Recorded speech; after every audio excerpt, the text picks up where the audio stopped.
What is a buyer's agent? Well, I'm glad you asked because that probably means you're thinking about becoming a buyer in today's real estate market here in the Seattle area.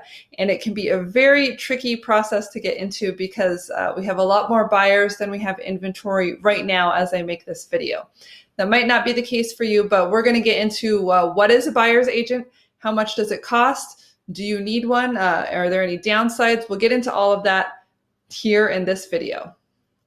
This is Emily Cressey, your digitally enabled Puget Sound community advisor.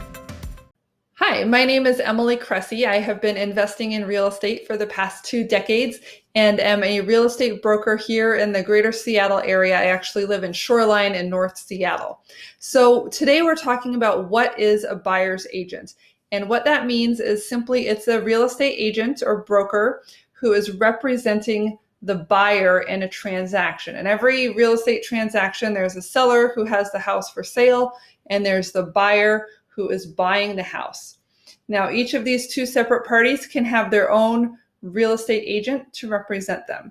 Someone like me, I could choose, any real estate agent could choose whether they want to work with the seller or whether they want to work with a buyer. And that is just on a case-by-case basis. Some people specialize in working with one or the other, and some people do both. Most real estate agents do both because they like to have the opportunity to work with their clients over time. You know, first they might help their client buy a house, and when the client sells, they'll help them sell a house and buy their next home. So most real estate agents do both. The question is, what is their role in this specific transaction? If their role is to work with the buyer, then they are a buyer's agent. So what does the buyer's agent do? The buyer's agent has a fiduciary responsibility to help the buyer, represent the buyer, advise the buyer, keep the buyer's information confidential. They are helping the buyer and they are not helping the seller. The seller's agent, on the other hand, represents the seller and negotiates on their behalf with the buyers. So whenever you are in a transaction like this, it makes sense to have an agent that represents just you. Sometimes there could be one agent in the middle that would help both parties, help the seller and help the buyer. And that is called a dual agent. So it's one person helping both parties, and that can be a little bit tricky because, you know, the buyer wants to get the property for less, the seller wants to get the property for more, and it's harder for that dual agent to advise them when they have conflicting interests. So if you are a buyer, you will be working with a buyer's agent. Now, how much does it cost to work with a buyer's agent? The good news is nothing for you. When the seller lists the home with their seller's real estate agent, they will say how much commission they want to pay. Typically, they'll pay something like 3% of the purchase price to the seller's agent who represents them, and then they'll offer 3% of the purchase price to the buyer's agent who brings the buyer. So that cost is entirely borne by the seller. There's no money out of pocket to work with a buyer's agent. Under these typical circumstances, you could always hire them to do specific tasks. But in this typical scenario, there's no out-of-pocket cost to work with your buyer's agent, nor is there any cost that you need to pay at closing or any other time. The real estate broker is paid by the seller. So there's no reason as a buyer for you not to be represented by a buyer's agent. Now, what will the buyer's agent do? What's the process look like once you're working with the buyer's agent? So let's step through that. A lot of people, we have this sort of notion now that everything is instantaneous and done online. And so a lot of people feel that they can just scroll through the MLS when they see the property they want. They go and look at it in person and make an offer and it's done. Working with a good buyer's agent can actually offer you a lot more value, especially if you start with them early in the process. Most people, buyers, go through different phases. It kind of starts at what I call the dreaming phase. You know, we're thinking big, we're wanting something different, we're wanting a change, we're wanting to move forward with our life. And so we know that a new house is going to be part of that plan, but we're still kind of trying to narrow things down. Do I want to be in Everett? Do I want to be in West Seattle? Am I over in Bellevue? Where can I afford to live? Where would I like to live? Do I want a townhouse, a condo, a duplex, a single family home? All of these questions, school districts, what's my financing going to look like? Is this a green space where I have limited access or use of the property? There are a lot of different things to consider, and those types of questions get asked as you're coming out of the dreaming phase and into the planning phase. So one of my roles as your buyer's agent in this case would be to help you identify those questions and start asking those questions, start to gather the information and give it to you in a way that's useful for you to take this big world of somewhere out there as a house for me and start to hone it in to where you would like to go. I always encourage my buyers to look at a lot of property before they feel that it's time for them to buy. So even if you're just starting, sometimes looking at 10 or 15, 20 homes will give you a much better idea of what you're looking for. You might think that you want something over here and you end up changing your criteria and going over here. It's very common. I see it all the time. In my particular case, I looked at one house that was a townhouse in Linwood, and I was looking for my first home, and then I looked all over. I looked in Green Lake, I looked in Beacon Hill, and then I eventually came back to that townhouse in Linwood and bought it.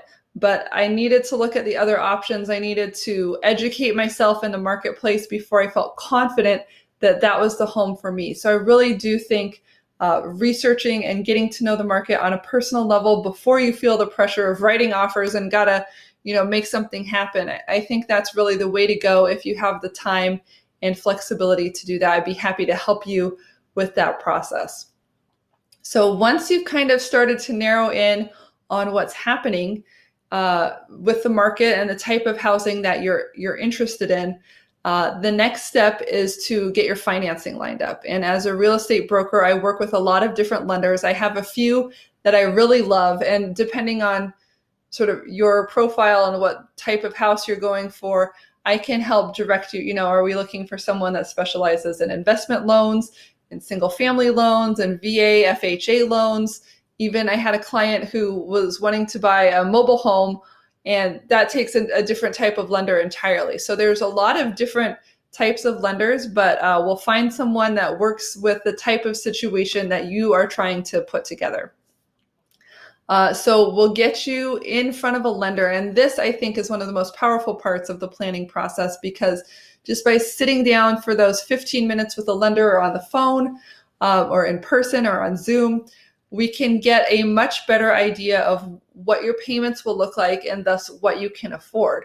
I had a client who was looking at homes between $300,000 and $500,000 and not finding a lot that they liked. Then they went to the lender and found out that they could get qualified for an $800,000 loan, which really opened things up for them. And they still didn't want to buy at the very top of their price range, but made them feel more comfortable starting to look in the $600,000 range, where there were a lot more of the types of homes that they were hoping for. So getting in front of the lender and finding out what your numbers look like for down payment, closing costs, and monthly payment is very helpful in terms of kind of changing you from that dreaming what if phase to, okay, now we know what we can do, let's do this. Next step as a buyer's agent will be to start looking for properties that you're actually considering putting an offer on. And these days, it can take quite a bit of time to find that property because there are so many buyers in the marketplace. You find one you like, there are 3 offers on it. Even if you put in an offer, you might not be the winner of the offer. For sometimes people are having to look and offer on 2 to 3 homes before they decide this is it, this is one I really love, I want to be more aggressive on my offer and make sure I lock it in. So just be prepared for that. That is happening in the marketplace. And again, when you watch this, it might be different. So make sure you contact me and we'll talk through what the market looks like at the point in time that you're making your decisions.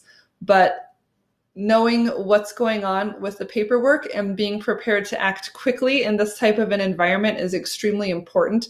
So what I like to do is have a paperwork meeting when we're transitioning from that researched, looking for education, and now we're getting ready to actually make an offer. We will sit down and go over, I'll spend an hour or 2 hours or however much time you need to feel really comfortable with the paperwork. We'll look at the purchase contract, your financing contingencies, your inspection contingencies, appraisal contingencies, how those affect the strength of your offer, and whether or not you would be ever in a position that you would want to waive any of the contingencies to make your offer stronger, or whether you feel more comfortable always leaving them in place. Just depending on what's going on with the market and what makes your offer more or less competitive, we'll put together some strategy on that.